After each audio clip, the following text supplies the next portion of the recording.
Hey, it's Tucker Carlson. You may have found yourself wondering recently, as the world slides closer to nuclear annihilation than any time in human history, why exactly are we at war with Russia? It seems like there's a pretty significant downside to this particular foreign policy decision, starting with economic collapse and ending potentially with extinction. So is there a good reason we're doing it? So many innocent young people have been killed. So many hundreds of billions of dollars have been wasted, some of them from the U.S. Treasury. So what's the point? Are we really doing this so the Biden family can repay its debts to the oligarchs who financed their beach house in Rehoboth? Are we doing it so our government can continue to lie about its illicit biolabs in Eastern Europe? So that flabby losers like Toria Nuland and Tony Blinken can feel like they're doing something important with their sad, empty lives? Really? Honestly, there's got to be a better reason for waging this, the most pointless war of all. What is it? Well, thankfully, we have an answer. The war against Russia, ladies and gentlemen, the war against Putin and for Ukraine is in fact a war for democracy. Watch and recall the motive. The President has said many times we're focused on what we can do to support Ukraine's effort to fight for their democracy. Democracy must prevail. The Ukrainian people are fighting the fight for their democracy and in doing so for ours as well. Assisting and helping Ukraine win this fight for democracy and freedom. And of course, Ukrainian President Zelensky understands that what's at stake in Ukraine is bigger than just his nation. It is literally a battle for freedom and democracy themselves. They are showing the world what an existential fight for democracy looks like. President Zelensky and the Ukrainians have changed the course of history for the better, and we unequivocally are with the Ukrainian people in their fight to remain a sovereign democracy. Unequivocally with the Ukrainian people to remain a democracy. It's a bipartisan view. Democracy must prevail. You just heard noted democracy expert Nancy Pelosi say, the daughter of the mobbed-up mayor of Baltimore. As Pelosi puts it, the Ukrainian people are fighting the fight for their democracy and for ours as well. That's right, for ours as well. Without Ukrainian democracy, in other words, we can have no democracy here. If the Ukrainians aren't free, neither are we. We must make sure they can vote in Kiev so we can continue to vote in Kansas City. It's really that simple. And yet tonight, we regret to tell you that we have a problem. It looks like they're not going to be able to vote in Kiev anymore. And no, for once, it's not Putin's fault. Democracy in Ukraine seems to be suspended by the world's foremost democracy advocate himself, Field Marshal Zelensky. Watch this. Чи будуть в Україні наступного року вибори? Це ж питання глобальне. І якщо ми переможемо, то будуть. Значить, не буде військового часу, не буде війни. А вибори повинні проходити у мирний час, коли немає війни, згідно законодавства. So when you have an election, well, he says if we win, we'll let people vote. Otherwise, no. You vote when we feel like it, because ultimately we're completely in charge and make all the rules. Your job is to obey or be punished. That's our version of self-government. Self means me. I'm the government. Now, that's not just any autocrat. That's our chief ally in the war for democracy. This is the guy who just announced he's likely to cancel next year's elections. So you've got to wonder what the Biden administration thinks of this. We can't possibly continue to support Zelensky, that guy, after he said that, can we?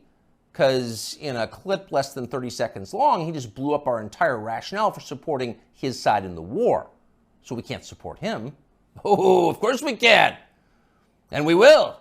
Here's Joe Biden from yesterday reaffirming America's unequivocal support for Ukraine. No matter what happened in Russia, we, the United States, will continue to support Ukraine's defense and its sovereignty and its territorial integrity. So to recap, we are currently fighting a war for democracy on behalf of a leader who just casually announced he's happy to end democracy, and our democracy-supporting leaders have no problem with that. In fact, they're strongly for it. Shocked? You shouldn't be. Of course they're for it. You should have seen this coming. Wars for democracy always cancel democracy in the process. That's why our leaders love them. And they all do it, even the virtuous leaders. Abraham Lincoln suspended habeas corpus. The British government under Winston Churchill threw an entire opposition party into prison and let them rot for the duration, in some cases with their families. So in a war for democracy, you can do anything. Imagine what a man might do who has fewer principles. If that man, say, ran Ukraine, he might seize churches, arrest priests, ban all criticism of himself, disappear his political opponents. And that's happening. Just last month, Zelensky threw a man called Gonzalo Lira into prison indefinitely for the crime of daring to write about the Ukrainian government in unflattering ways. Now, what's interesting, what separates this from other such cases, is that Lira is an American citizen. So Joe Biden, who is quite a bit of SWAT, as they say in Ukraine, could have freed Gonzalo Lira within hours. But he didn't. He didn't want to. He didn't say a word about it. He remains in prison tonight. So that makes you wonder, what's the real motive here? When normal people see war, they see death and destruction, sadness and suffering. But that's not what demagogues see. They understand it differently. They know that war means power, mostly for them. During wartime, everything they do can be justified. War is the gravest of all emergencies. Imagine the COVID lockdowns times 1,000 plus drones. Once war breaks out, politicians become gods with the power of life and death. So in a peaceful democracy, you have to debate your political opponents in public, and that's tiresome. But in a war for democracy, you can just throw them in jail or have them executed. You can see that many in Washington are looking forward to that moment. And that may be why they so fervently support Joe Biden, even many Republicans, against a potential opponent, the only opponent who opposes the war in Ukraine. If you were to end the war, their power would evaporate. Last week, a whistleblower produced WhatsApp messages from Hunter Biden, proving that at the very least, his father knew about his influence peddling businesses abroad and probably participated in them. Quote, "I'm sitting here with my father," Hunter Biden wrote to his Chinese partners demanding money. As much as anything reported about the Bidens over the last several years, this was the smoking gun. There it is, right there, in the message. That would have been enough to cripple a normal president. It would have been more than enough to keep a normal president from running for office again. But it had virtually no effect on Joe Biden. Most media outlets ignored it completely or tried to spin Biden's relationship with his son as some kind of moral victory. Quote, "The real meaning of the Hunter Biden saga, as I see it," wrote Nick Kristof of the New York Times, "isn't about presidential corruption, but is about how widespread addiction is, and about how a determined parent with unconditional love can sometimes reel a child back." He actually wrote that. And if you doubt it, you should know that view was common. Here's the take from ABC. The Hunter Biden story, the scandal, the this, the that, it's also the story of a father's love. And Joe Biden has never and will never give up on his son Hunter, and will never treat him lesser than. And so he is a father first. Take it or leave it. So a whistleblower produces a text message showing that Joe Biden was in the room with his son when his son was selling influence to an enemy power, the Chinese government. And ABC's take on it, Joe Biden is a father first. Take it or leave it. What accounts for a response like that? Well, that's the way you talk when you've got nothing to fear from an upcoming presidential election. You don't even bother to think of an excuse for your candidate because you don't need to. Your country has electronic voting machines. Joe Biden got 81,282,916 votes in 2020, and you're pretty sure he can do it again. In fact, you know he can. You're not worried. But actually, they should be a little worried. The people who control Joe Biden, Susan Rice and the rest, know they can continue to run our government, writing the press releases, formulating the policies, and they can do it effectively forever, as long as Joe Biden gets dressed in the morning. And of course, that's their strong preference. These are fervent opponents of change. But the one thing these people cannot control is aging. Joe Biden is old. He's 80 now. He'll be 85 at the end of the next term. People imagine that old age is a long, predictable progression from acuity to permanent unconsciousness. But often that's not at all how it actually works. When old people start to slide, they tend to slide fast. Joe Biden has begun that descent.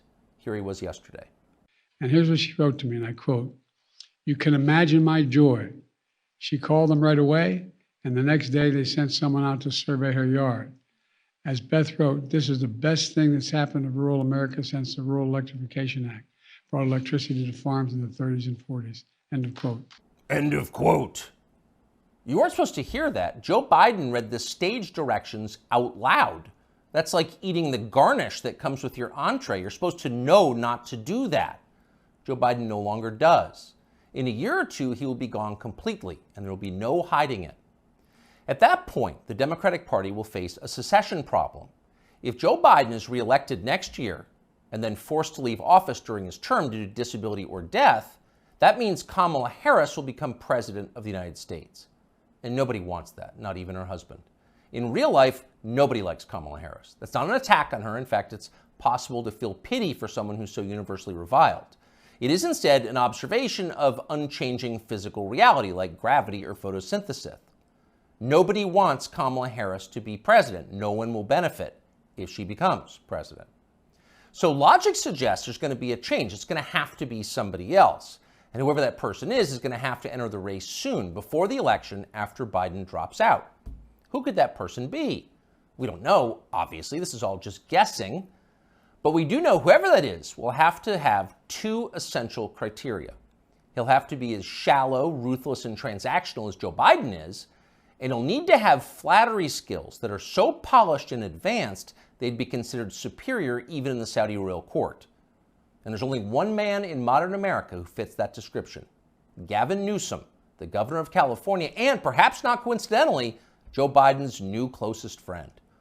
"I am here, Mr. President," Newsom told Biden at an event the two did together last week. "I am here as a proud American, as a proud Californian, mesmerized by not just your faith and your devotion to this country and the world we're trying to build, but by your results, by your action, by your passion, by your capacity to deliver.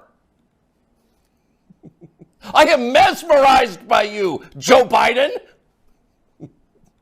Imagine saying that as a compliment. You couldn't do it. Few human beings could do it. But Gavin Newsom had no problem at all. Those words rolled right off his forked tongue. He never stopped smiling. So if you're looking for the leader of the coup, there he is right there.